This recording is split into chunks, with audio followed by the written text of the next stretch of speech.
Hi, I would like to share about from open source to open data in Hong Kong. I am Sammy Fung from Open Source Hong Kong. Open Source Hong Kong is aimed to share and learn the open source and open technology, and we invite people to contribute and collaborate. We start to build the community in 2008. And in this year, Business Insider interviewed us about the Hong Kong becomes one of the fastest growing hubs for open source software. And we told them that it's over 11,000 GitHub users in Hong Kong. And our Facebook page have more 2,000 likes as well. Open Source Hong Kong is funded by open source developers, marketing professionals, and some other supporting helper as well. And we also communicate with other open source communities like Genome, Mozilla, Python, and other overseas open source contributors. And some of our members contribute in local social projects as well, like Chinese Fonts and also Chinese Implement Fonts. And we organize conference and events and to provide a community networking and also some business and job opportunities for the IT industry. And we also contribute back to the open source communities as well. Like we organize Hong Kong Open Source Conference, PyCon Hong Kong. We also visit some overseas conference as well. We also organize Open Data Day hackathon. This is the first ODD. And this year, they focus on environmental data, tracking public money, and also mapping data as well. We invite different parties to participate and share their experience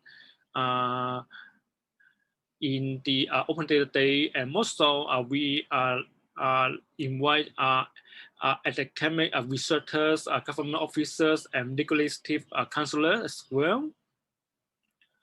And we also have support to organize Open Data Idea Gen hackathon as a startup hackathon, and also we give presentations in conference and also legislative council secretary office as well. We join some meetings to discuss open data with government officers and other stakeholders as well. And we have 2 submissions to the public consultations to request a franchise bus to open data. So we have some news clips about Open Data Day and our submission to public consultation as well. And so you can see that we are aimed to share and learn the open source and open technology, and also we contribute and collaborate with each others. So you can contact us in website, GitHub, Facebook, and other social networks as well. Thank you. Thank you, Sammy, for talk about open source in Hong Kong. I will take over and talk about open data in Hong Kong.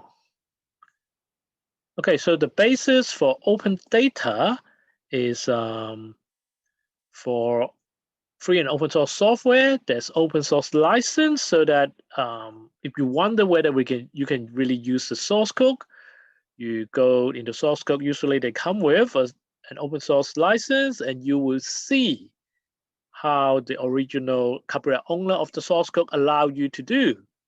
And so this concept can be applied to other works such as images, videos, and so on. And so Creative Commons licenses were created.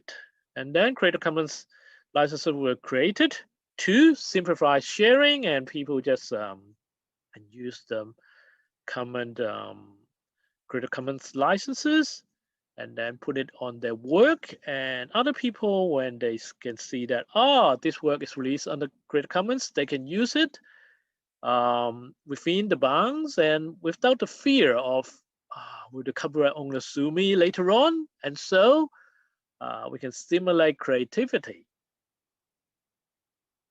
And Creative Commons start in about 2002, and now in the 2019 report, it's estimated to have about 2 billion Creative Commons license work online.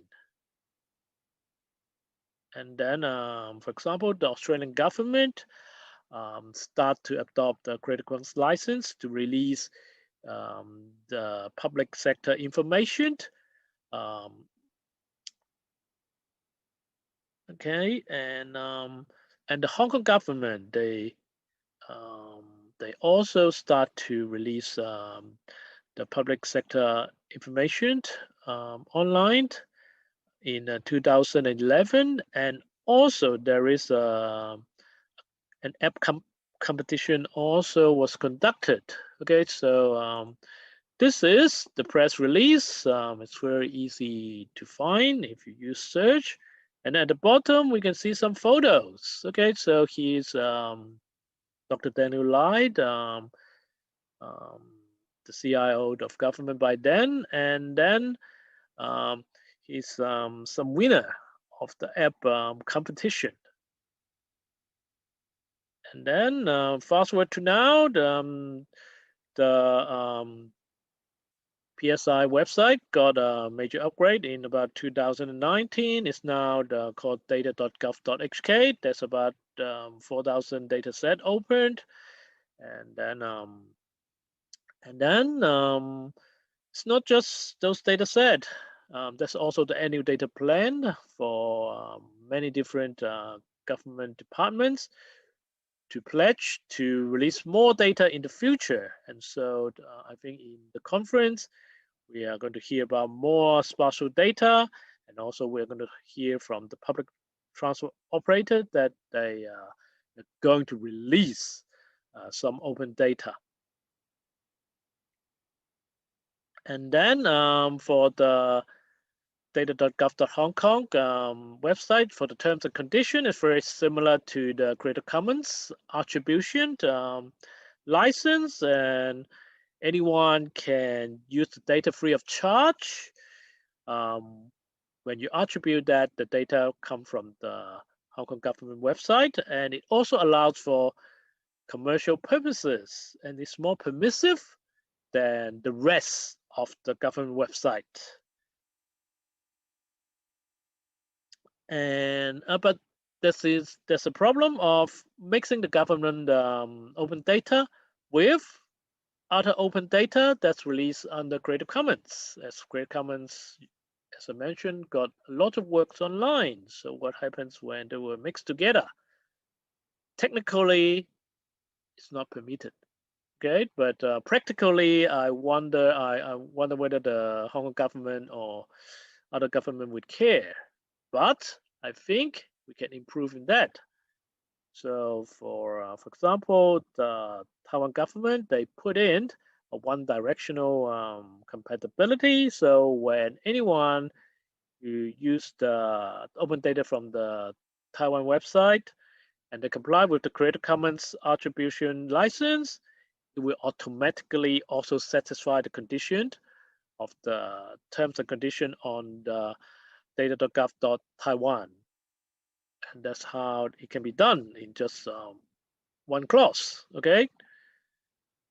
And also, we have to ensure that we have information and data available to the public. And so for the Law Reform Commission of Hong Kong, the consultation paper on archive law is already written in 2018 December, and of course we all understand that we have difficult year starting in 2019, and then we have pandemic, so on. But I think things will stabilize, and I really hope that the government will put forward the archive bill soon in LegCo.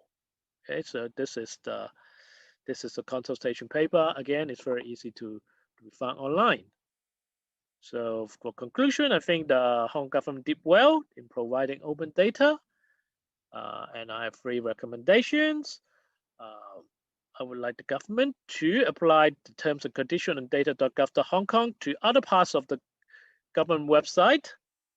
Also make the open data released by the Hong Kong government compatible with a Creative Commons license, and also to put forward the archive bill in LegCo so that we know that we have a stable source of data. I'm Dr. Haggen, the public lead of Creative Commons Hong Kong and president of Hong Kong Creative Open Technology Association, and I would like to invite you to visit those 2 websites. Thank you.